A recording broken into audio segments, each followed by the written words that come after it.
আমার অগোছালো এলোমেলো রান্নাঘরটাকে আজকে সুন্দর করে পরিপাটি করে গুছিয়ে ফেলবো। রান্না বান্না করতে আমি খুব পছন্দ করি, বাট রান্নাঘরের অবস্থা দেখলে আমার মাথা খারাপ হয়ে যায়। এত পরিমাণে অগোছালো আর এলোমেলো থাকে সব সময়। আমাদের মেয়েদের তো দিনের বেশিরভাগ সময়ই কাটে এই রান্নাঘরে। আজকে ভেবেছি রান্নাঘরের একটা হাল করেই ছাড়বো। আলু পেঁয়াজ সবজি কোথায় রাখবো সেটার কোনো ঠিক নাই, হাঁড়ি পাতিল সবকিছু নিচে রাখতে হয়। রান্নাঘরের দিকে তাকালে একদম বস্তি বস্তি লাগে, এমন একটা অবস্থা। তাই ফাইনালি এটার সমাধান পেয়ে গেলাম। রান্নাঘরটাকে সুন্দরভাবে সাজিয়ে গুছিয়ে রাখার জন্য আমি এই দুইটা স্ট্যান্ড নিছি। অনেকদিন ধরে অনলাইনে এই ধরনের স্ট্যান্ডের ভিডিও দেখতেছিলাম, আর ফাইনালি আজকে আমিও নিয়ে নিলাম। দুইটা স্ট্যান্ড আমি অর্ডার করছি ব্ল্যাক এর মধ্যে। এই স্ট্যান্ডগুলো আমি ভিডিওতে দেখছি অনেক সুন্দর, এখন দেখি এগুলো কেমন কাজে আসে। এই স্ট্যান্ডটা নিছি আমি আলু পেঁয়াজ সবজি সুন্দর করে রাখার জন্য। এগুলো খুব সুন্দরভাবে মুভ করা যায়, মানে এভাবে করে ড্রয়ার গুলো খোলা যায়। সিস্টেমটা তো আমার কাছে বেশ ভালোই লাগতেছে। আর এই স্ট্যান্ডের সাথে বেশ কয়েকটা চাকাও দিছে, যাতে এটা খুব সহজেই মুভ করা যায় রান্নাঘরের একদিক থেকে আরেক দিকে। চাকাগুলো আমি নিজ হাতে সুন্দর করে ফিট করে নিলাম। আমার স্ট্যান্ডটা একদম রেডি।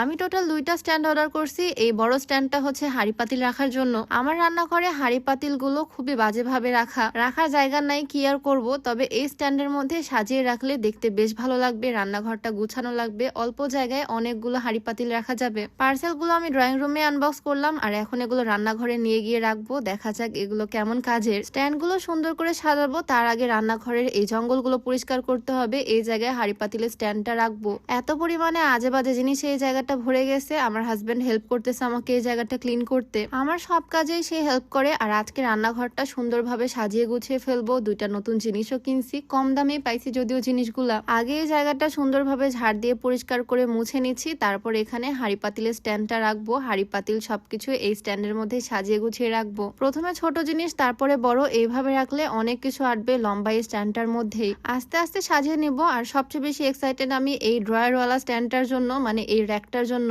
এইটার প্রচুর ভিডিও আমি অনলাইনে দেখছি, আর ফাইনালি এই ভাইরাল র্যাকটা আমিও নিয়ে নিলাম। আর এটা না আসলে অনেক বেশি কাজের, সিস্টেমটাও দারুণ।